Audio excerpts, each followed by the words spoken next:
Hello and welcome back to the Broken Respawn podcast, where we talk about all sorts of things. I'll be honest, I think we've stopped being explicitly a gaming podcast for a while now.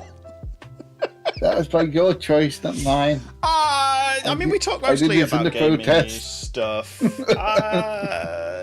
It's a lot of gaming stuff we talk about, but it's not just that. Sometimes it's rants about other bits and pieces. Anyway, I'm TBSliver, and I'm joined here today by the ever-flaming ovine Kremlik. And the thoroughly stuffed and grounded Caedes. Hi. How are we both doing? Too much, not enough time. Exactly. And there's more to come, which is freaking scary. There's just not enough time for anything these days. There's so much to do all the time. It never stops. Why do the fun things have to be everywhere? Why do you have 3 years running of good games? Can we have a year of bad games so we can play them all? Play all the ones I got up with. To put it into context, I'm 1 episode behind on Critical Role, which means I'm 12 and a half hours behind on Critical Role. Isn't that the last one that they're doing with the finale? Yes, yeah, technically, it's the finale of Bell's Hells. It's not the finale of the campaign, because there's another one literally tonight. However, is that the last one that they're going to be using in the D&D rule set then? We don't know. They haven't announced it. There's lots of rumors going around, but they've not said anything official. It's just Reddit being Reddit. I think it's... I've definitely got that vibe from them, but there's nothing much. It is. I mean, they literally have just released something. What's it called? Dark something. They've just released their own rule set. Yeah. Oh, okay. I can't think of the name of it. It's gone completely out of my head.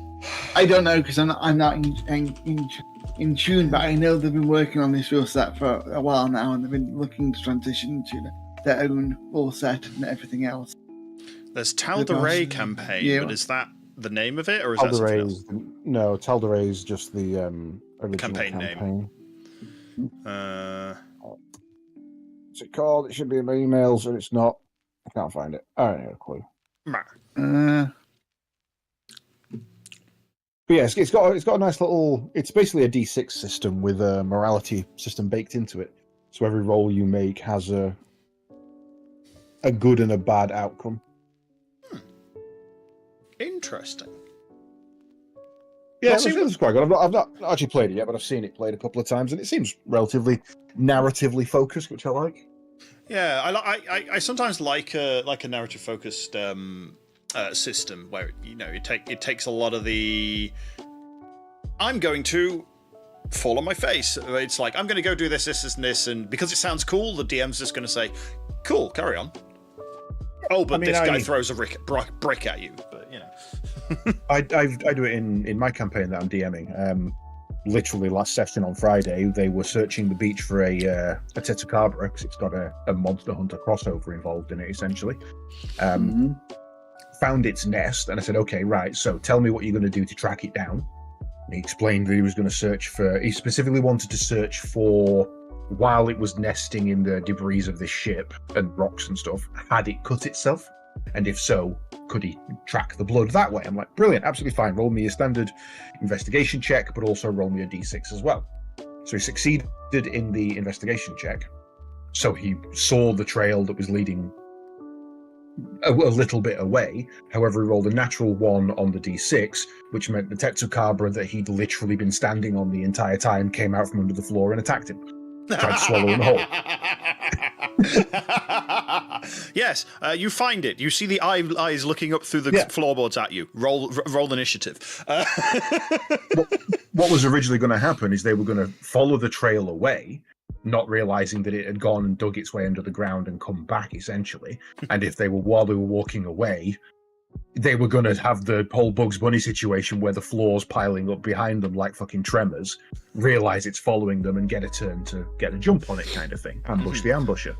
But he rolled a nat 1 on the narrative dice, So it jumped out the floor and tried to eat him. Nice. Nice. But it'll fight that one. So yeah, it's. I like having that in, especially for systems where, for people who don't particularly necessarily like to roleplay. My group is roleplay light. They definitely prefer the combat, but I want them to be more into the roleplay because I think a couple of them would be really good at it. So having that little extra bit of random to prompt roleplay in the world and have them react to it really does help. And I'm not going to lie, I stole it from Fantasy Flight Games. It's literally a carbon copy of their system. I just took it and added it to D&D. Fair. Was it a for you teeny Tetsu? No, it was a full size. It was the biggest hunt they could have taken from the guild at the point. So it was it was a full on Tetsu, 150 HP. Took them 7 rounds to take it down, and it hurled a boulder at someone's face and nearly one-shot them. It was a relatively tough fight, but they played it well. I've got 2 Strixhaven initiates in my party, and they decided to use their mascots, their familiars, to.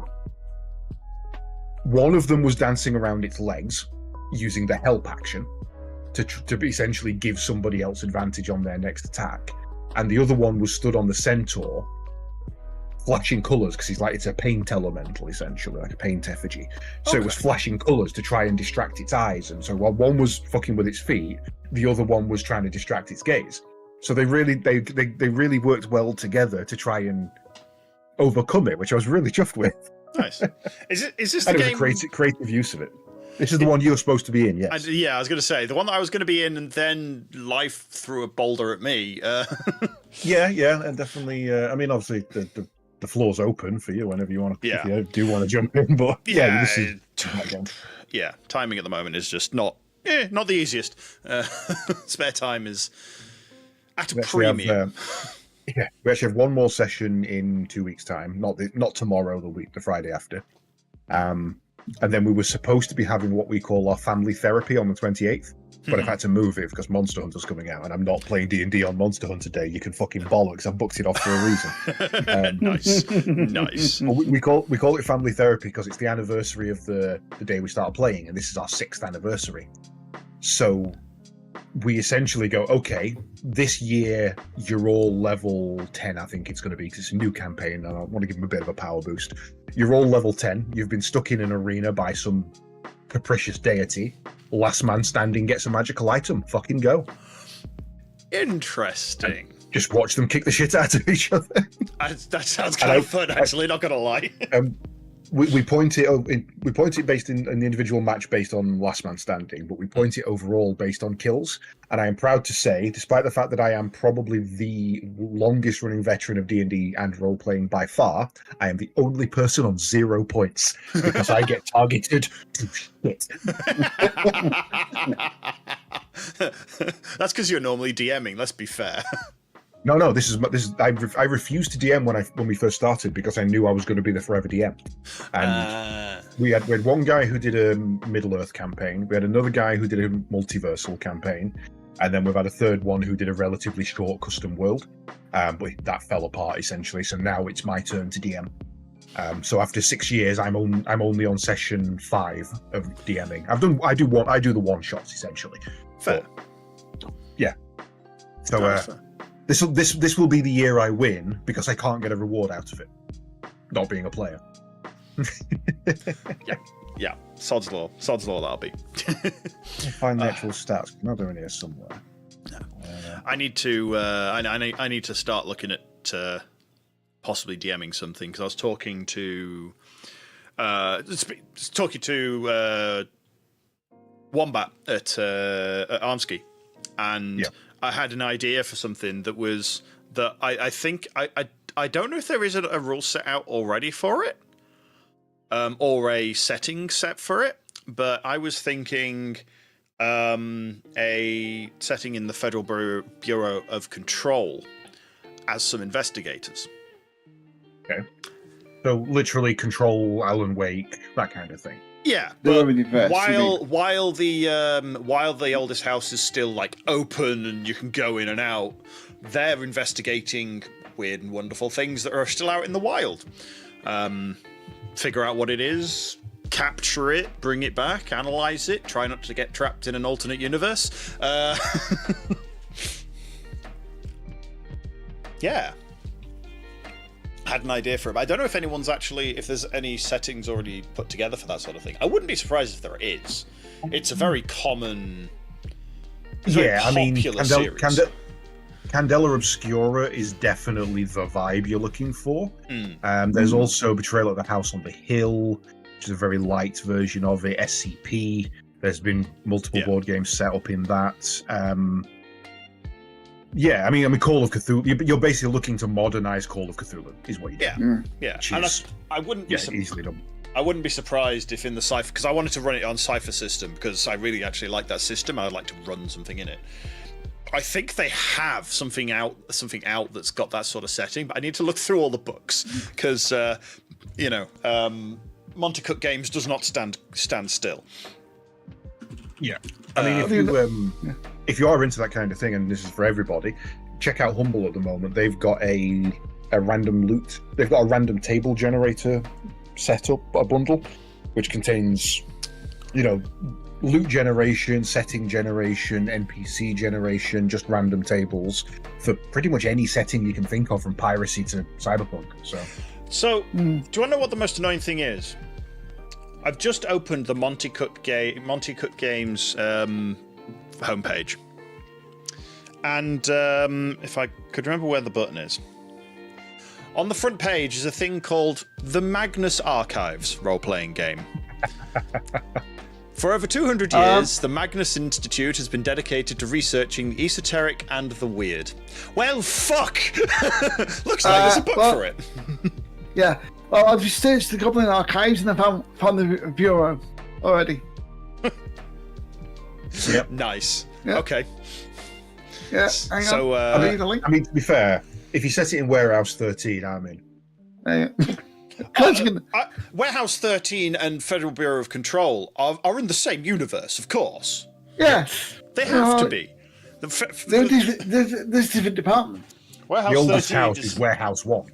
Yeah. Warehouse 13 is the only one that's still standing. Otherwise, it wouldn't be Warehouse 1. It would be the warehouse they had set up before it was turned into whatever the hell it became and basically vanished when they decided maybe keeping all this shit in one place isn't too smart of an idea. Let's build a warehouse and call it Warehouse 1 and pretend that didn't happen. The oldest house has always been there. The warehouse that was behind it never existed. No. The warehouse could be any. There's a door that just leads to all the warehouses. That's all it is. Oh, I am so in. Oh my god. I think they even have the oldest house on here. Magnus Institute, London. 18. Yeah, okay. I'll just DM'd you the Goblin Archives version as well if you want to look at that. Oh, the Bureau. Okay. Nice. Every time that kind of thing comes up, I just imagine opening a door, walking into what essentially is an infinite library, and hearing because the librarian is there from Discworld. Ook. Because that's basically where he lives. Yeah. Well, there is a show called The Librarians, based on the Librarian movie set. So yeah, it isn't too far away. It's finding the Magnus Archives immediately here is just like, no, I've kind of got to now go for that. That's okay then. Well, there goes some dollars. The print version's actually $56 right now. Oh, $62.62 for the print and PDF version. The monster manual in physical at some point, because that's just dropped. Yeah, the good thing about that is there's not that much modern fantasy out there outside of like vampire or werewolf or Cthulhu.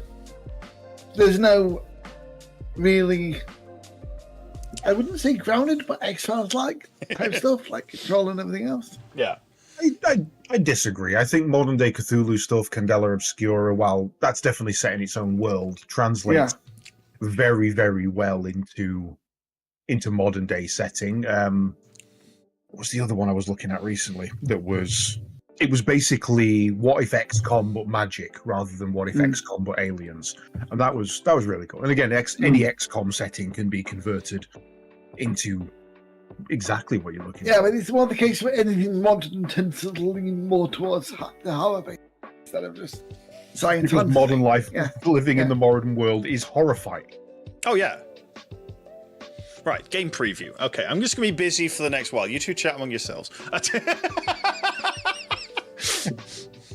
Well, speaking of game previews, we did last night have the PlayStation State of Play. Yes. And I ignored it. I should probably actually pull up a list. I watched Argix run through of it. I'm assuming you screaming most of the way through considering what was there. Well, usually in these kind of things, it's like, okay, here's a game I'm interested in. Right now, I'll see you in 30 minutes when another game I'm interested in pops up. I don't know how many games they put up, but I put it to a mate earlier that it was 40 minutes long. If they showed 20 games, I wanted 10 of them, and that's a hell of a hit ratio. Yeah, no, exactly. The entire time I was watching it, it's like, this is interesting, this is interesting, this is interesting, and it was like that all the way through. There was nothing there that I was interested in. There was plenty there that wasn't for me. Well, I don't particularly give a crap about Pirate Yakuza, but I'll play it at some point. Yeah. There were some things in there that I just had no interest in at all. And then there was the spiritual successor to Returnal, which came out of nowhere, and that looks amazing. And closed beta test with Sonic. And... Yeah, the Returnal one is like all you saw was like the character and an antagonist or whatever it was. It's like, what's the name of that one? Please. It's not Hell Is Us, is Oren? it? No, it's something. Yeah, Soren. Yeah. Oh, okay. It's their new franchise. Yeah. Okay. Yeah, Housemarque's new one from basically spiritual sequel to Returnal. I mean, like there was Borderlands. There was Borderlands 4 on there, and my reaction was, "Isn't this already out?" No, I genuinely thought it was already out. That's how little attention I paid to Borderlands. The interesting thing is, it looks a lot like 3. I mean, there's no difference. They've got their vibe with the pre-sequel 3 and ongoing, and Tiny Tina's. They've got their vibe that won't change for a long time. Mm-hmm. Yeah. No, don't care about Borderlands. I played the first one. I really liked Dr. Zed's Zombie Island. My absolute favorite is Captain Knox's Secret Armory. Mm-hmm. That is peak Borderlands for me. Anything past that, I just don't care. It's like Metal Gear. I love Metal Gear Solid. Don't like the rest of the franchise. Yeah, not played it. The thing, Borderlands is another one of those franchises that I own majority of the game. When I play them, I just don't seem to gel with them. I don't know why. They got good gunplay. It's a Diablo-like, so therefore it should be up my alley. But it's like, I enjoyed 2, and I think I liked pre-sequel more because it was a bit more back to the original. But I never really got to play 1. And I've got 3 and I've never played it, really. 1 was more linear and story-based, and I think I liked that. And when I first played through it, I played it alone. And then I played through with the missus, and we had a lot of fun. And we absolutely fucking loved playing through Noxus. It was just the right amount of serious, silly balance. But then number 2 came out, and the second I hear, genuinely, every time I hear Handsome Jack's voice, I just want to turn off my audio. They went too far with him for me. All the other villains were megalomaniacs with quirks. He was a walking quirk, and I didn't buy that he was who he pretended to be. I thought he was a joke hiding the main bad guy. It just the whole thing about the fucking everybody loves Butt Stallion. It's a stupid joke. It doesn't make any sense. It has no bearing on anything. It's just a throwaway that fucking the same people who in my generation used to sing Mr. Plow all the time are absolutely obsessed with. That's really It's again. it's just something for the jocks who like to play video games to vibe with. And it's just boring. I don't know what it is. Mac and Wasted had to drag me through that game. And I've never played pre-sequel, and I've never. And the thing that annoys me is that character, apparently everything revolves around him now. It's like it's the equivalent of World of Warcraft example here, the jailer, for Warcraft to me. It's like this character that you inserted apparently has a bearing on everything in the history of the game. So why the fuck don't care about it? Because you made them boring. It's like Ready Player One. The whole solution to every single puzzle is not something a normal person can work out, and therefore you shouldn't have to concern yourself with it. And if you're going with the jailer, if he's so plot important, why is the first time I've ever heard of the possibility of his existence the 6th expansion pack? Yeah. He's not important. You shoehorned him in because you wrote yourself into a corner. You played the Titans too early, and now you don't have an out. So you needed to invent a big villain and pretend he was there the whole time. Now compare that with Final Fantasy XIV, where even the fucking music from Endwalker combines all the intro musics from every other expansion and explains how it's been one story the entire time. Yeah. And even the final boss music is the building of the final boss. It's like, this is exactly what you want for having you go and create the events and go and become friends with the bad guys that you've loved to hate all that time, rather than just, oh, by the way, it was Meteion. Who? The fuck's this? I don't know. No, but even then, it was like, yes, this is your major antagonist. But here's the reason why, and it makes sense. Yeah, and it all flows together. And if you now go back and play it from the beginning, you can look at points and go, "Oh shit, that was him. Oh fuck, I never realized that. Oh my god, I didn't see that bit the first time." But in Warcraft, it's just jailer who? He's not important. He's not here. He doesn't exist. Yeah, but the irony of 14 is that they never planned that. This was added on last. Each expansion just adds on to the story, but they don't plan for the story. They basically just that for a second. I believe the people who are writing the story just didn't want to put forward a meta plot because meta plots suck. So they hid it in the background so that when it all came together, they could go ta-da. No, but what they did was have enough threads to pull on when they felt like. So it made their narrative sense. Whereas the jailer just appeared. I believe there's a group of about 3 people who had that planned from day one. That is full on Babylon 5 level of everything was written, and they've just been spoon feeding it and pretending it's. Oh yeah, no, isn't that a coincidence? I don't believe you can get something that good and not have planned it. I've read enough Brandon Sanderson to know how hard that is, because he's yet to pull it off.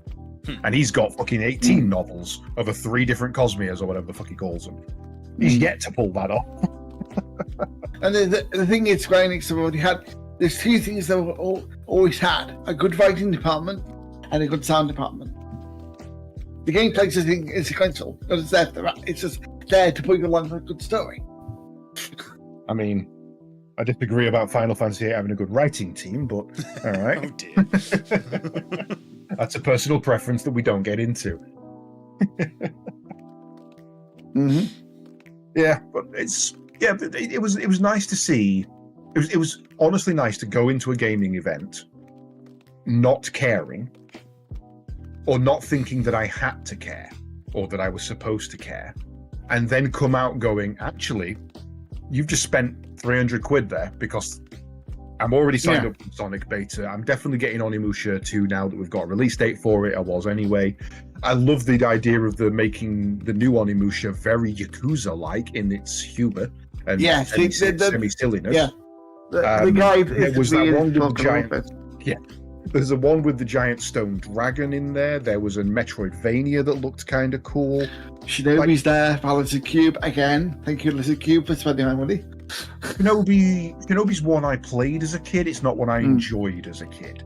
The Warriors series got a shadow drop. I nearly went and bought that. I had to stop myself. That was out of fucking nowhere. Friend of mine was playing on Discord. It looks very good. And when I have the money, I probably will buy it because it's right up the wheelhouse. It's on my list eventually. I like the idea of a warriors setting ARPG. That looks, especially a roguelike one, that looks pretty cool. Yeah, it's basically vampire-like, is what I like to call them. Soren, or whatever that was called, that looks relatively interesting. I'll pick that up at some point. I mean, I don't even have the list up, and off the top of my head, I can name 6 things from that that I'm definitely going to pick up at some point. That's unheard of. Yeah, the Arthurian Souls-like, I'm interested. I like the idea. Yeah. I like the setting and everything else. Yeah, the fact that you play as the only survivor, which is none of the knights. You play as the Shield Maiden. Yes. And she's pissed. Yeah, that was honestly I can't think of the name of it, but that was the one I took away and was like, if there was a winner, it was that, because it was Waves or something or other.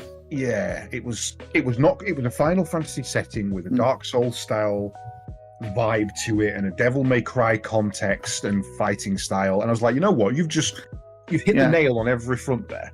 Well done. 1 second, I'll pick up the name in a moment. But like we're also going to get a nice exclusive from Sony at last with Lost Soul Aside. That's finally released on PS5 and PC. Oh, that looks good. How did I forget? A new fucking Digimon. Oh yeah, new Digimon that looks like Persona. It's like yes. So the second I saw that trailer and art style, I hadn't even seen a character yet, never mind an actual Digimon. I was already messaging Misty on Discord with in all caps, new Digimon game. And I do like what they're doing with this, because it's not a Digimon world, it's a Digimon story, which means it's going to be one of the darker ones. This one's called Time Stranger, and it's going to be a much, much more adult and darker story. And I'm absolutely fucking here for that. I love me my Digimon. Honestly, I prefer Digimon to Pokemon. As much as Pokemon was the start of it all, Digimon World DS knocks it out the park every time I play. Yes. Yeah, that was the DS I was thinking of last stream. Sliver. That was the one that I'm thinking of. The one that you're thinking of Digimon World DS, the one that's in my hands right now because I own it and I love it and I'll never let it go. Yeah. Right. Yeah. Yeah. By the way, the game is called Tides of Annihilation. Yeah. Was that one? Was it? Yeah. So I was scrolling through the list. Let's go through and name the ones I don't care about. Borderlands 4, couldn't care less. Dave the Diver, I'll probably get into it at some point. Days Gone, I didn't play it the first time. I'm certainly not going to play the remaster. Dreams of Another, I get what you're trying to do, but the idea of using a gun to create feels like a political message, and I'm not interested. New Five Nights at Freddy's, just have never cared.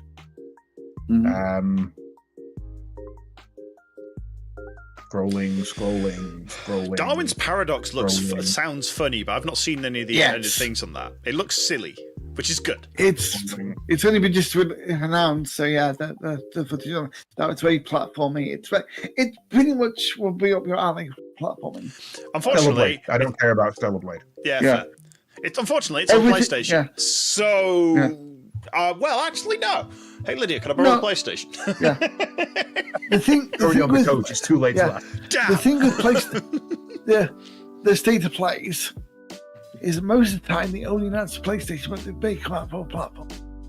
Yeah, a lot of these I've checked on the websites. I mean, they announce, we're shadow dropping this now, Warriors Abyss. It is on PlayStation right now. And it didn't actually drop on PlayStation then. It took an hour to drop on. However, it was on Steam instantly. I was going to say, Darwin's Paradox. They really fucked themselves with that. PS5, Xbox Series X and S, Nintendo Switch and Steam. Cool. I'm going to click the wish list button and it's probably going to open me on Steam, innit? Yeah. Oh, look, Steam. Even Sonic Racing, while the closed beta test this Friday, closed network test this Friday is PlayStation only, the game's on Epic and Steam. We already know that. So they haven't really done anything exclusive. What they've paid is they've paid for hype rather than exclusivity on a lot of these. There was like SARAOS. yeah, out of the entire state of play, there was like 3 games that were exclusive to the platform, but Like that. they're good exclusives. Yeah. And they also have the the usual game catalog where we're updating these to PS5, and I think they dropped the first 3 Armored Cores on PSN, which is really cool. Yeah, Nice. I love Project Phantasma. yeah. The thing is, between the Xbox Direct and this, anybody saying they haven't got a game to their console, they're about to get a deluge. And this is not even all of them. I know like 17 PC games this year. Yeah. The problem is never that they don't have the games; it's that they don't have the exclusives. So if you're going to buy a console, you buy it based on, first of all, what your friends are buying, because you want to play crossplay. And as much as crossplay is becoming more and more of a thing, it's so much easier for PlayStation to PlayStation. It just is. Oh yeah. The second thing you look at is there a game that is only available on this console that I'm interested in? Because if you're a Halo fan, you don't buy a PlayStation. And it used to be that if you were a Final Fantasy fan, you didn't buy an Xbox. But the thing is, both are going to be on both platforms soon anyway. So it's that's the problem. That's the problem that PlayStation has. Yeah. The exclusives that they get aren't worth not buying an Xbox. Yeah. Yeah. And okay, fair enough. PlayStation is absolutely thrashing Xbox this generation. Yes.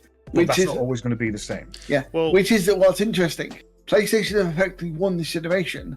Oh, they won that 2 years ago. There was no comeback. But the thing is, the other platforms don't care anymore. They can beat top. PlayStation can beat top dog forever now. They got nobody to compete against because Microsoft's wandered off into their own platform. Nintendo's doing the other thing in their own sandbox.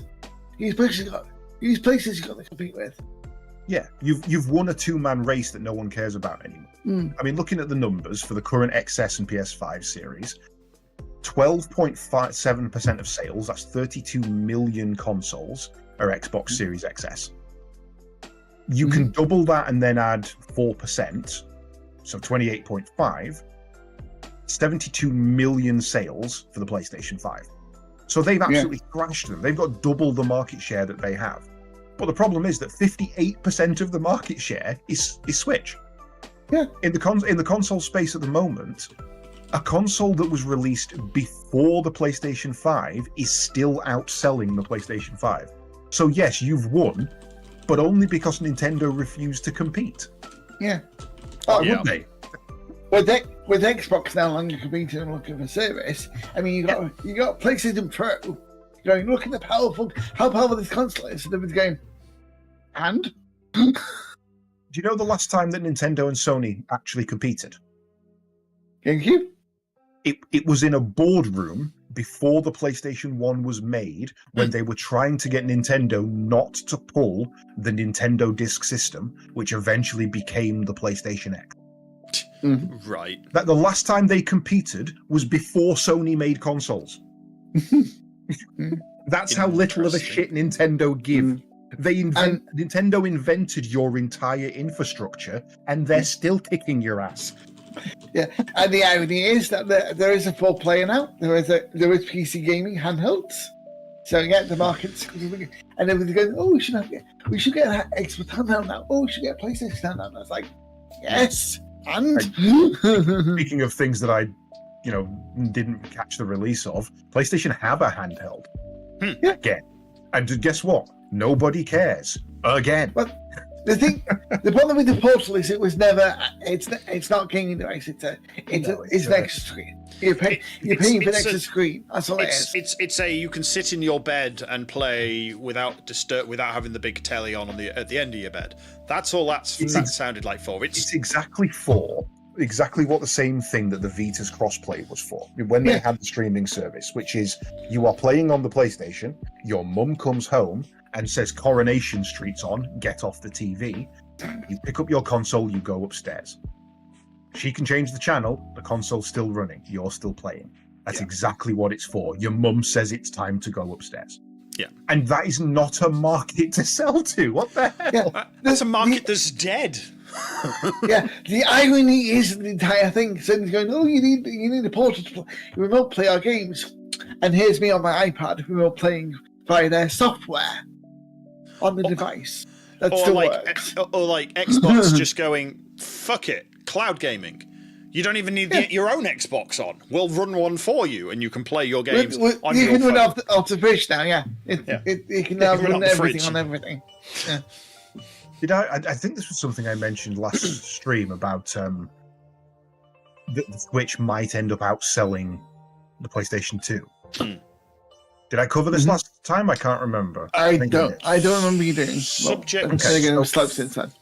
The gist of it is that the PlayStation 2 is, in any metric you can ever consider, the best-selling console ever made. There's no question about that. It has 160 million global sales in its lifetime. The only one that's even close to it is the DS, but the DS can't sell anymore because they made the 3DS. If the 3DS was considered the same console, it would be ahead by 65 million sales. So, Nintendo's doing good. But the problem is that Nintendo Switch is actually catching up. It's 11 million sales behind. And the sales will continue after the Switch 2 releases, because the Switch 1 is going to be cheaper.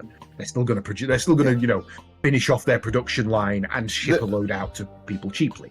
Well, they've already announced the games that people are waiting for are Switch 1 titles. So it's like, exactly. Nintendo always have they have a year of cross compatibility. Zelda will come out on both. It always does. Mario Kart will probably come out just on the new one, but will be streamable to the old one or something. Well, they like to do that. Yeah. We've got Pokemon and Metroid that's going to be on both, so that's fair enough. So we could see, for the first time since 2005, a console be better sales numbers than PlayStation 2. However, if you look at global populations at the times of release, the global population of the world when the PlayStation 2 released was 4 billion people. Yeah. Which means that something like 2% of people owned a PlayStation 2 over the course of its life. That's 2% of the planet. The fact that it is a measurable percentage is insane. Because of the population growth, in 2017, whenever it released, we were at 7 billion for the Switch, which means it's not even at 1% population coverage yet. So even though it wins on numbers, even the Switch doesn't have the network saturation that the PlayStation 2 had. And that's what's kicking your ass. Something that's losing to a 2000 era console is whooping your ass by 50%. And it still feels like cheap plastic to pick up and use. Yeah. I still cannot use the Joy-Cons. They are too small for my hands. Yeah, that's the one thing I do like about the Switch 2, the size of it. I just quickly looked it up. Original PlayStation 2 with, I think with vertical stand, or something like that. One pad, one game. Something like that. £299 in introductory price. Equivalent of £640 these days. I would say that's more expensive than a PS5. Yeah. This is why it makes me laugh when people say consoles are so expensive. They're actually games cheaper. used to be £60, and that was before the 200% inflation we've had. Nintendo 64 games were $60. Or each. Or £75 if you had an expansion pack to them. Yeah. Just think about that. This is the year 2002, if that, and you're paying $60 for a video game. You're paying $60 for Zelda, for Mario 64. Okay, bad examples. Those are ballers. Donkey Kong 64. That wasn't a baller. That was a ball ache. How much is a Nintendo Switch? Actually, let's just do a reverse. I think that's still 280. 280. We'll be nice and call it 300 because you'll always buy something with it. It's 320 for the OLED version. Okay, so this is about £300 in December 24 cost in what are we going for? 2002? Well, if you go for 2000 when the PlayStation 2 released. Show amount. £160. I mean, that's the price, non-conversion rate. That's the price of a Switch Lite. Yeah. Not joking, they are $169, or they were the last time I checked. Yeah. So yeah, if you're on a budget, 160, 170 quid show amount, it was £91 in 2000. Yeah, it's insane. Like, inflation has destroyed the gaming industry because people are saying, I'm not paying $70 for a game. You literally used to, and actually you're not. You're paying 30 when you think about it. Yeah. Because it's just inflation has ruined us. Yeah, but I think the actual problem here is it's not £70. It's the £70 back then was nowhere near as much of your income as it is these days because income has not followed inflation.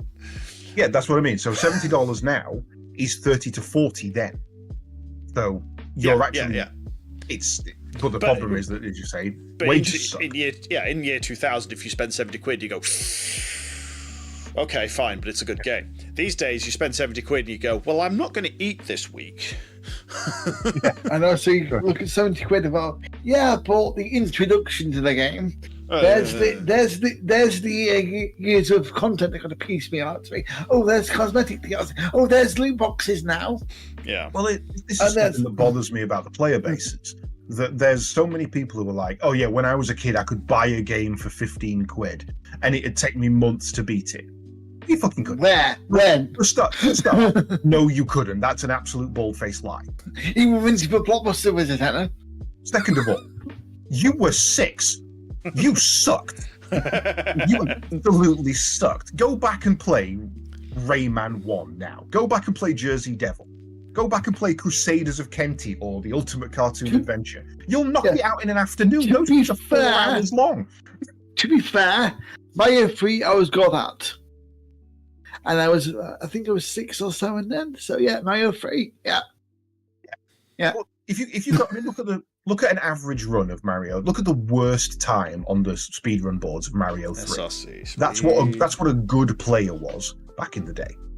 Less than an hour. Super Mario Land? Yeah, but that's using walk whistles. Games were not longer. You just sucked. Like, the idea as a kid of me booting up my PlayStation, putting in the Nod disc for Command & Conquer, and beating that in an afternoon, not possible. You're an absolute madman. What do you mean? Some of these levels take 2 hours. You could knock that out in 5 now. Yeah. Probably not. The speedrun's probably about that, to be fair. But if I had a dedicated day, I could beat both discs of GDI and Nod. Not a problem. The funny thing is, one of the podcasts I listened to, one of its hosts was actually saying, when they first played like the Prince of Persia: Sands of Time, they went it out for the weekend, could not finish the game because they purely didn't know how to war jump, so they could never get the deck of time. Because you need to war jump to get the deck of time. So that's how far they got. Yeah. And that was the entire weekend for them. And that was back when rentals were a thing. Yeah. That was like the first 40 minutes of the game as well. GDI and Nod, current world record is sub 2 hours. There you go. That's sorry. I'm nowhere. That's load remove time. Sorry, hang on. In-game time 6. It's 7 hours total. 7 hours for both. Okay. Yeah. So a day. Yeah. I'm obviously nowhere near as good as a speedrunner. I reckon double that time and I've got a shot. 14 hours. Sure. But go and pick up Grey Goo or what's a more recent RTS? I don't actually keep up with the RTS scene these days. But Company of Heroes. Go play through Company of Heroes 2. Or start playing a game of Stellaris. Beat it in 14 hours and say you're bored. A fucking day. Real-time strategy. Would you count Creeper World as an RTS? Stellaris, 14 hours. So you're basically on the first 10 turns in the first 14 hours. Exactly. Is there even a speedrun for Stellaris? There is. Oh god, they're 12 hours. Fuck.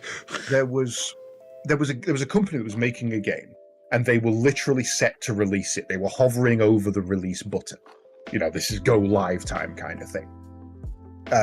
And somebody came in and said, stop what you're doing. You need to have a look at this. Valve has just dropped a demo for a game called Half-Life. And it contains more content in the demo than our entire game. Yeah.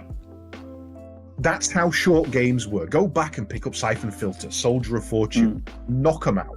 You will see how, unless it's an RPG, which are honestly these days just as long. I wouldn't say they're longer, but they're definitely not shorter. Go and pick up any old ARPG or action game or racing game. You know, a good racing game had 5 maps. You just did them multiple times and then reversed it. That was it. Yeah. Yeah. I mean, Half-Life. I hate that argument. I remember the first time I played through Half-Life. Managed to get all the way through it. Well, I did it on stream. Okay, I did it on the hardest difficulty. That took weeks of like regular stream time. But that's because I suck.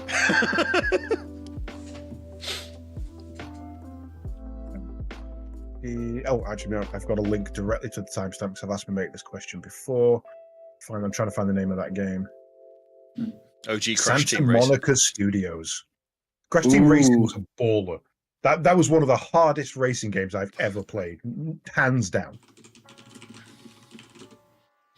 The original Crash Team Racing on PlayStation. Jesus, yeah. Okay. Yeah, it was PSX. The only thing better than Mario Kart. Cyclone Studios. It was called Requiem, Avenging Angel. Their entire game the Requiem was series, yes. Yeah. Their entire game was shorter than Half-Life's demo. I mean, there are games these days that have challenge modes of can you finish the game and refund it in the Steam 2 hours setting. I hate those kind of things because a lot of time people know what they're doing, and I genuinely think that if you get the achievement for completing the game in under 2 hours, that should cap off your refund. Oh yeah. I'm sorry, no. Yeah, no. If you didn't like it. That's eating the last chip at a restaurant, leaving one bit of lettuce and saying, I didn't like that, can I have a refund? No, you can fuck off is what you can do. Pay your bill and get out. Now, if the developer puts down a gauntlet of can you do it, fair. Go for it. Oh, yeah. I mean, there was that game called Can You Refund This? Yeah. I mean, someone actually went out and practiced. They did Portal, I think they did Portal 1. Or was it Portal 2? One of them recently. They got a second account to do it on. They practiced for hundreds of hours or something like that to be able to get it down to under 2 hours to go and do it on their second account. Yeah. And they did it. Ben. I mean, when you're doing it like that, and to be fair, if they actually did refund it, I have a problem with that because that's just taking money from the devs, especially when the way Steam works is when something is bought, it gives you that as revenue, but you don't get that revenue for 3 months. However, when you refund, it's taken straight away. So it's if I refund a game, if I buy a game now, the developer isn't getting the money for 3 months. But if I refund that game tomorrow, the revenue they get at the end of this month is affected by that. And I don't agree with that at all. And that's something that Steam need to fucking get a cap on because that's bullshit. Yeah, I mean, there's a few people that have done it, but it's like, what? There's a couple of people that do it on there. Like, I've seen Fallout 4, Elden Ring, Dark Souls. Elden Ring's one of those. Back when you could glitch, it was one of those that you could just literally spawn in, get your horse, glitch through 3 bits of scenery, and fight the last boss. Yeah, they had that down to 12 minutes in the opening week. You know? That's true. That's true. But watching the speedrun develop for Elden Ring was actually really fascinating. Whereas there's actually also somebody who posting how to get around Steam's terrible 2-hour refund policy as a small game developer.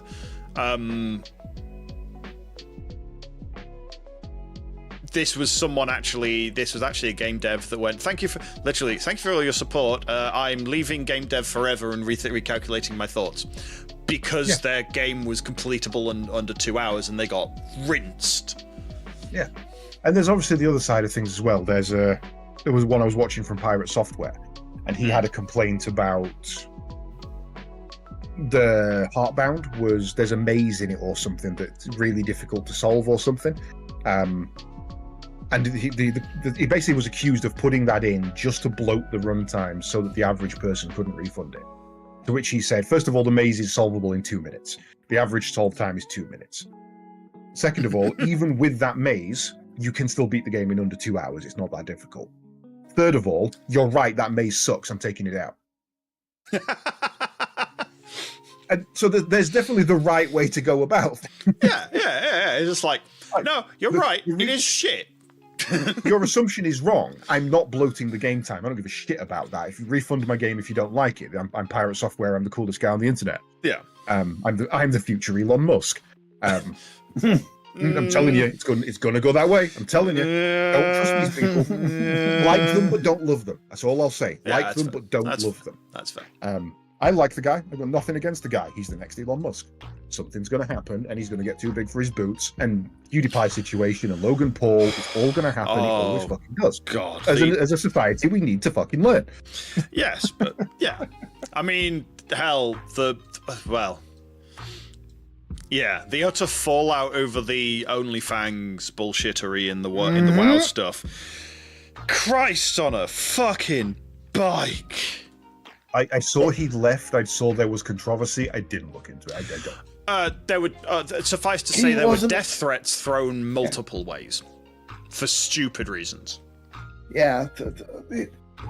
Unfortunately, it was very toxic. To find someone's information like that, write a death threat and send it. If you're that angry at somebody that you're willing to go through that much logical steps, that many logical steps, and that much coherent thinking, you're not that angry. You're just a dick. Yeah, it's the fact they also attacked his mob team as well. The mob team weren't even playing the game. Yeah, they went after all sorts. It was a mess. And I mean, I will say, I hope he doesn't go the Elon route. I hope he doesn't become the next PewDiePie or Dr. Disrespect. I hope he absolutely walks away at the end of his career going, I was amazing. I really hope he does. Yeah. I've yet to see anybody else do it. Nobody on this planet is Brendan Fraser, other than Brendan Fraser. Again, he has ferrets. It's okay. He could go the co route. Fine. He's drifting towards Pet Keeper. Yeah. Fine. To be honest, I think Keanu Reeves is damn close, and I think he's probably going to be number 2. Keanu Reeves is going to pull it off, but I don't want to jinx it.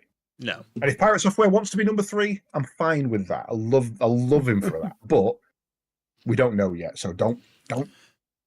I hope. Actually, quoted verbatim as if he's God. Bugs me. The best thing I hope for Pirate Software is nothing bad happens. He just fades into the background. That's it. He's had his massive moment. He's doing a really good job of being where he is, considering how many people have suddenly dropped on him because he did a really good marketing job and ended up with literally tens of thousands of people appearing and throwing money at him. That changes anybody. Yeah, I mean, he had a really good springboard in that, hey, I'm an ex-WoW developer. Hey, my dad is the god at Blizzard. And also, that entire South Park thing is based on my family. That's 3 stories alone that will get you somewhere in this business, in this industry. So the fact that he had 3 of them and came out of it as good as he is, much respect. And the fact that he's in a position where he doesn't have to change a damn thing and can just maintain what he's got. He doesn't need to try. He doesn't need to try and make fucking Lunchables and Prime Energy Drink and a gaming studio. He runs a gaming studio. That's what he runs a gaming studio. Yeah, he did that. But he did that before. Yeah, that was how he started. That was what he started doing on stream. Was writing his game. He can't write the game on stream anymore because he's too popular. It's just it's actually backfired slightly. I've yet to see any streamer come out of this as a Brendan Fraser. They all walk away. They all get demoralized. You either become Logan Paul or Joe Cat. Yeah. As far as when you get massive, I will say that there's a lot in the middle ground that have sort of grown gradually and grown into it. Carnage being a very good example of this. Yeah, he's not exploded. He's grown. So he's not getting the sudden oh god 20,000 people. He gets like 7,000 or 8,000 to 20,000 on a really popular game, but he's been doing it for so long it works for him. Mm-hmm. You know, he stays very chill, which is great. Nothing against the guy. I just don't like communities, because when something gets too big, the community ruins it. The worst thing about Warhammer is the fan base. The worst thing about League of Legends is the players. The worst thing about Brendan Sanderson is the readers. The people who Star Trek .2 and everything. Star Wars, Look at the cesspool that everything J.K. Rowling became, and how she facilitated that, to the point where her entire fan base is fractured into, oh my god, J.K. Rowling, let me suck your toes, and the other side, which is thanks for Harry Potter, we'll take it from here, bitch. There's no in between anymore. Mm-hmm. Sorry for that imagery. I don't know why that came to me. Whatever you're into, Kate, just keep it on that side of the screen. we take the piss out of one of our D&D players for liking feet. It's a whole thing. He doesn't. As far as we're aware, he doesn't. But we still take the piss out of him for it. This is how a kink starts. You normalize it and then you accept it. This is why there's a clip in that Discord, of the D&D's Discord, of me saying uwu. And I'm no longer afraid to say it, but I've maintained I was never ever going to say that word because it was cringe and I fucking hate it. And I still think it's cringe and I still fucking hate it. But we're in the middle of a D&D game. It was a one shot and I was tired. I'd been up for 30 hours. I was 4 energy drinks deep, middle of a cave dungeon. And someone took a big hit, and I meant to say, somebody call the wee-woo, as in the wee-woo wagon, as in the ambulance. And instead I said, ooh-woo. Someone call the ooh-woo wagon, yes, okay. And it's still in there. Yeah. And they do not let me live that down. Your toes are cold, Lydia. I don't want to know. I don't need to know. Moving on. I've always said, anybody who has a foot fetish, and you know, if I was ever with somebody who had a foot fetish, I'd feel sorry for them. I thought we were moving on here. I hate my feet. They are the worst thing. Feet are just the weirdest things. There's no design, rhyme, or reason to them. They don't make sense. They're not wide enough. No, once on the beta. You've got a prehensile coat for no fucking reason. I don't like feet. Can't stand bastards. I'm genuinely, I'm not into cosmetic surgery. If I ever won the lottery, there's not anything I'd have done to myself. I'm not a pretty boy. Let's put it that way. But I don't care. I would have my feet replaced with something useful. I'd have tank tracks or some shit. I tried, honestly. This is email. I mean, derailing this train. There's a reason why I literally have a pair of socks for Lydia. No, it's Slipper I don't know if it's a woman thing, and I'm not trying to be sexist in any way here. Women have cold feet. You all have cold feet. It sort your circulation out. I don't know what's wrong with you. Yeah, I was going to say, it probably is actually a minor thing of the standard body differences. There's a circulation change. Yeah, I'll have to say I'm an exception to the rule, considering I have a pre-existing condition. The reason why my legs are cold. Yeah, but you're just broken, okay. so. To put it as politely as I can, you're gammy as fuck, so what does it matter? I was trying to. Okay, fine, whatever. Again, this is how long the job start. Yeah, one stutter. One stutter. I don't care. You two can just talk about that. I can just go. Well, before we do Monster Hunter, because I'm deliberately leaving that for last, because it's going to be a lot. That's going to be the end of the stream. Once we start, we're not stopping. Yeah. So, before, I do want to just make a quick Discord announcement that there is a new channel up. It is to do with IRL meetups and events for the community, not necessarily just IRL meetups, but it is called Broken Meetups. It's in the Discord. We currently have 3 events in there that you can go and take a look at. One of which is Timeless in August. one of which is UKSG at the end of May. And the other one, which is just a placeholder, is for the Bad Sweater Secret Santa at Christmas, so no need to worry about that just yet. Yeah. But go and have a look in there. If there's any meetups you're wanting to join, let me know. I'm running that that's my project. I'm adminning it. No one else literally can because of the way Discord, works. If you want to host something, if you're having a games night, if you want to specifically set up something in advance, like the old Monster Hunter bingo or something like that, you want to run a tabletop night in person or online, let me know. We'll set that up for you, and we've now got a place for those things. It's not just for the admins to do things and arrange things, it's for the community to arrange things. So you guys have free reign to create your own threads in there. Just let me know so I can keep on top of the admin. Yeah. So if everyone creates their own event, it'll be great, because that'll drive Caedes up the fucking wall. Yeah, I mean, the one thing I would love to have at the moment is a way that, I mean, the easiest way to do it is to have an attendance pinned at the top of each thread, because you guys can only create threads. That's how we're managing it. Each event is going to be its own thread. If the first post in there is, can I get this emote for yes, and a this emote for maybe, and this emote for no, and that way we can then pin that at the top of each thread, and we've got a point where we can just go in at a glance, look at attendance, and see who's there. Because Discord really doesn't have a better way of doing that, because they refuse to implement a calendar system for some reason. Yeah. And bots aren't allowed. Yeah. I mean, we can't... Yeah. The community is doing things. We are trying to make things easier for you guys and meet up with you guys more. I mean, me and Sliver obviously went to France. There was Essa was there as well. A couple of other guys from the Armco side of things, more than ours. But we do want to do more. We want to continue going snowboarding and have you guys come with us on the local stuff. We want to go to Timeless and have you guys come to the arcade club. We want to do meetups and things, and it's lovely to see Droid. He's the only one who seems to join us at the moment. It is. I've had Roger join a few times as well. Yeah, I think Roger's going to be a more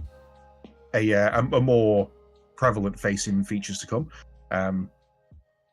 Yeah, and obviously Lydia as well is going to get dragged to things because we won't let her not. But yeah, so it's you guys are. A number of times I've seen people asking about what's going on in the community, what's being done, is there anything planned?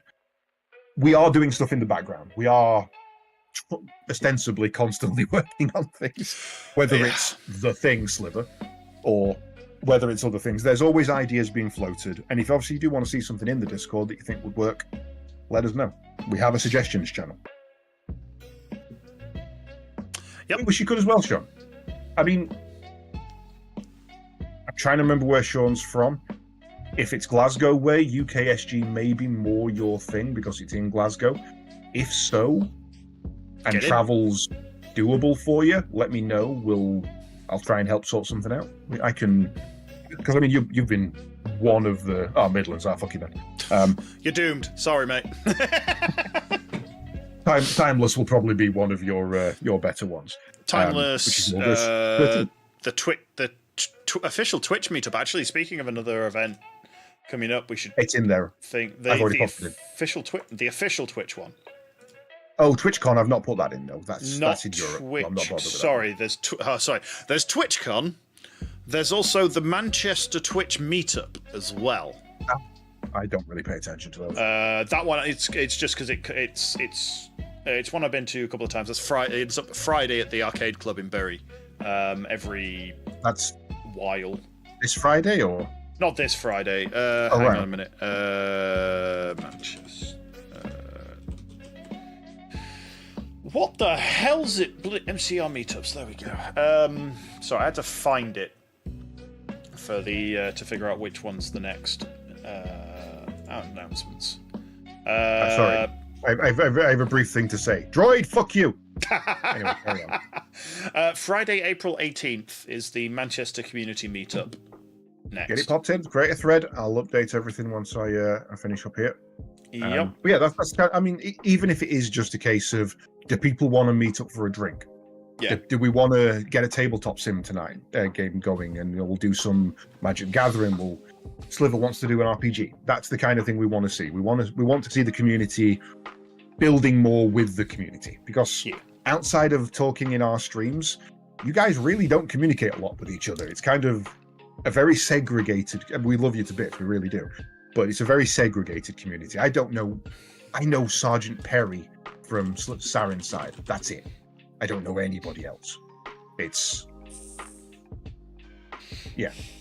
I've already checked the end. That's why I'm swearing at him. That's why I was just letting the rest of chat know that the end is hilarious. No, right. Okay, you are banned. I am removing your permissions. Get the fuck out of here. Android just pinned it. Yes, I know what he did. I'm watching him. Shit. Out of here.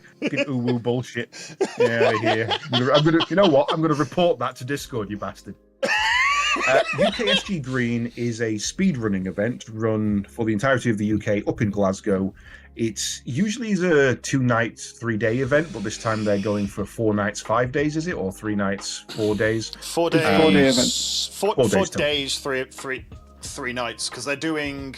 I think they're doing the same thing they did for the last one, which would be why they're going for 4 days, where the overnight is actually long form recordings, as far as I understand, or maybe remote. I'm not 100% sure on that, but they're doing long form recordings overnight. So it's similar to GDQ, which we usually watch, which will be another event that's going to be hosted in there once I know the dates for that. Similar to GDQ, they speed run for charity. It's a more local one. They run for Crisis, I believe. Yes, Crisis. Oh my God, it is Crisis. I think it is. It was Crisis last time, but it's always. I'm sure I've heard Crisis. Arg mention Crisis. So yeah, either way. Mm. So yeah, there's. I think at the moment there's looking to be 8 or 9 of us going. We're looking at getting accommodation together because it's going to be easier. Though the more people come, the harder that is. Unless we're in batches of 4, essentially, which seems to be the cheapest options. If people want to come up for the day, that's what I did last year. It knackered me, but I did it. But if people want to come for a couple of days, Droid's coming over. I'll be honest, afterwards, I'm talking about going up to Loch Lomond for a day. So there's going to be other things as well. Yeah. But yeah, it's essentially the first of our big meetups with this new system, and we hope to see as many people as we can there. And obviously, it's for charity as well. So tell your friends, get them to spend some money. Crisis is important. How the hell do you create a bloody thread? You click the plus button, you click thread. Mm-hmm. Fuck it. Speaking of Discord changes, a friend linked me one earlier, and I need to test it to see if it works. I'm testing on you. There is now a new ignore feature in Discord. Yeah, so I thought you were going to mention that, and I'm surprised you hit.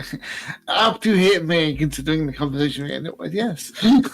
Well, I mean, literally, as we were going live, my friend linked it to me, so I didn't know anything about this. Yeah. Essentially, from what I can tell, it looks like a block function where they don't know you've blocked them. They can still message you, they can still see your activity, but you just don't ever receive any messages from them. Yes. Hopefully, I haven't deleted anything, so I don't know if that was.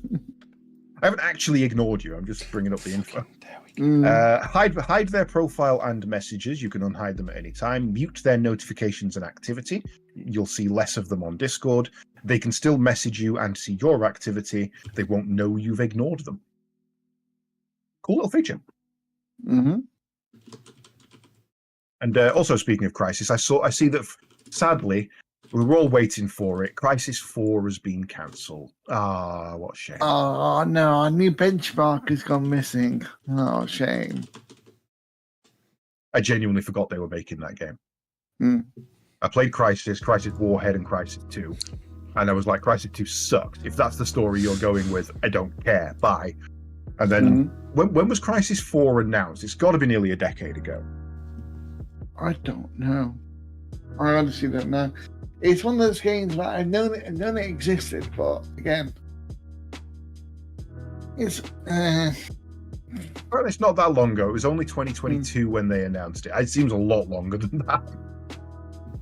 Speaking of that, games that have stopped, unfortunately, the devs behind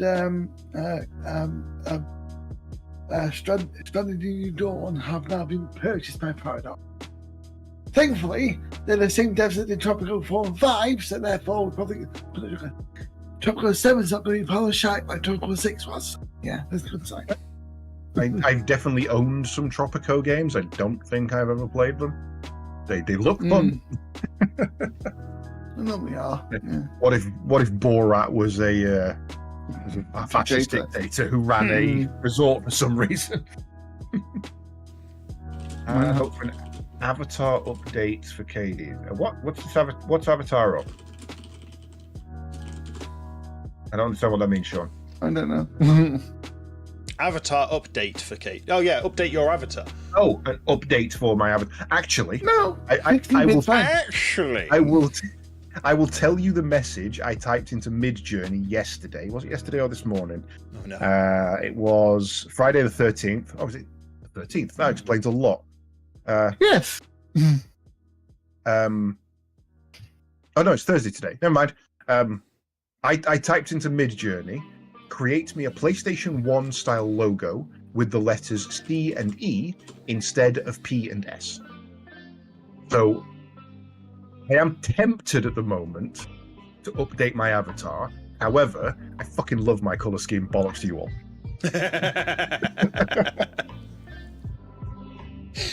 It's like me with the sheep avatar. It's like, But I like oh, you mean my VTuber avatar style thing? You mean ROG?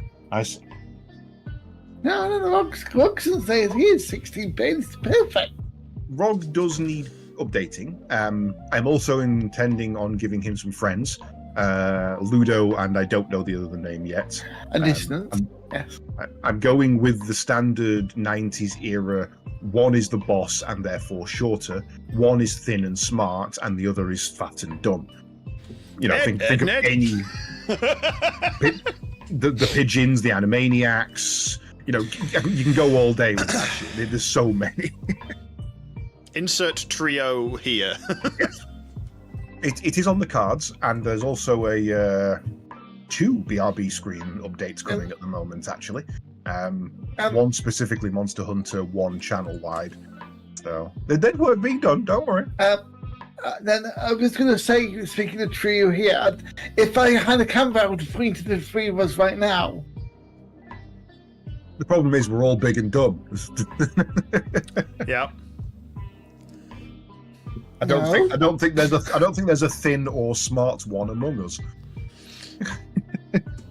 Well, the short guy is the boss, considering the homework I have to do.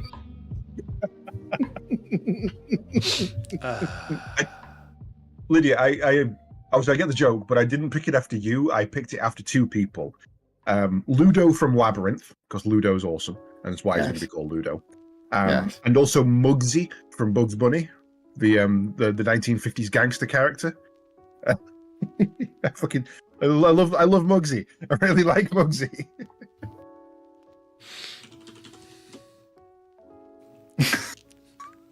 I think he seems so bad. Well, there was something I always liked about him, and he's obviously got the boss with him. I think his name was Bugsy, but I'm not entirely sure. And I just love the dynamic where Muggsy was clearly the one running everything, apart from thinking up the ideas, and yet was treated like absolute shit for some reason. Wait. Oh, dear. Well, I think it's inevitable. Are you playing Monster Hunter this weekend? I should probably update the demo, but I'll have to make sure it also runs on the ROG so that Lydia can play as well. It should do. It played. Actually, to be fair, the ROG is probably absolutely able to, because it played the previous demo no problem on medium to low, but it's a handheld. Fine. So. Well, again, if we get PSP mode, we're fine. Yeah, I mean, worst comes to worst, I'm sure you've got your stream rig can handle it and stream it to the ROG. So either way, my stream rig's got a 960 in the ants. That should not happen. Maybe not then. The stream rig is, while doing this stream, at it's actually about 20%. This stream doesn't have anywhere near as much as my main stream, and the graphics card is currently going 35% hell for leather. It's almost out of RAM though. Actually, no. Huh? Oh yeah, no. It's got 4 gig of RAM. It ain't got a flipping chance. Like, all you hear is quiet screaming in the background as it says it's on fire. This little desktop is doing a damn good job, considering I think it cost me 300 quid all told. I think it was actually how much? It was 170 for the motherboard, RAM, and CPU. And then the graphics card I had and the case was 50 quid, and then the power supply. That's not bad. It's not bad. No. It's got an M2 in it. I think it's running an M2. It better be running an M2. I think I did it that way around. What disc have you got in you? What's your disc? Samsung Evo Plus 1 terabyte. Oh, it might just be a straight SSD then. Sean, if you want to know what speedrunning is and what we're going to be going to UKSG for, and you like the whole thing that they did in the Muggsy and Bugsy cartoons, check out this speedrun from earlier this year. Oh, I know exactly which one you're putting in. I don't actually think that's linked properly. But, I think it's cut out half of the bullshit. There we go. Have you posted? Why are you doing that? I don't think you can post links on the YouTube chat. I'll do it in Discord. Put it in Discord, yeah. Put it in Discord, Ward 13 or something like that. Or not Ward 13. Yeah. I'll put it in the end. It's yeah. Fine. But it's being fucky for some reason. Yeah. But yeah, this was my favourite run from GDQ this year. Not because the game was great, not because the speedrunner was particularly good at it, but just because it was an absolute pleasure to watch. They had the perfect balance of fun game, interesting conversation, and bullshit going on in the background. Absolutely perfect. Yeah. 23 minutes long as well, so it's not even a long one. There we go. No, it was a very fun one, and I know exactly which one it is. I don't need. Yeah. It was exactly the one I thought it was. They did so good. Like it shows the skill of some of the even the commentators that they get in. Not the commentators, sorry, hosts that they get in. That just gel so well with other speedrunners and presenters. The banter was absolutely perfect. Spot on. They gave him a little project to do while they were speedrunning, and here's something you can do if you want. And the guy just absolutely vibed with it and went. It was great. But yeah, speedrunning is very fun. I enjoy watching people tear games apart. Yeah, it's just so good. I mean, I'll watch Spyro speedruns fucking all day. I don't give a crap. And it's great to see, especially a game that you love. Like, what was the one that did it for me? Where I went back and watched a speedrun of a game I used to play as a kid, and was like, I wonder how they're going to get past this boss that I really struggled with. And they didn't even fight the boss; they glitched their way past it and never even saw it. I was like, fuck. Bollocks. Yeah, you have to look at the glitchless run for that, and they probably still do it that way. Yeah, yeah, bullshit. Yeah.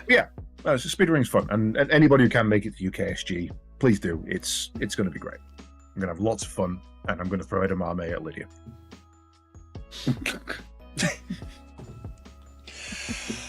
Again. Oh no, because she threw it all over the place last time. Edamame? Did she?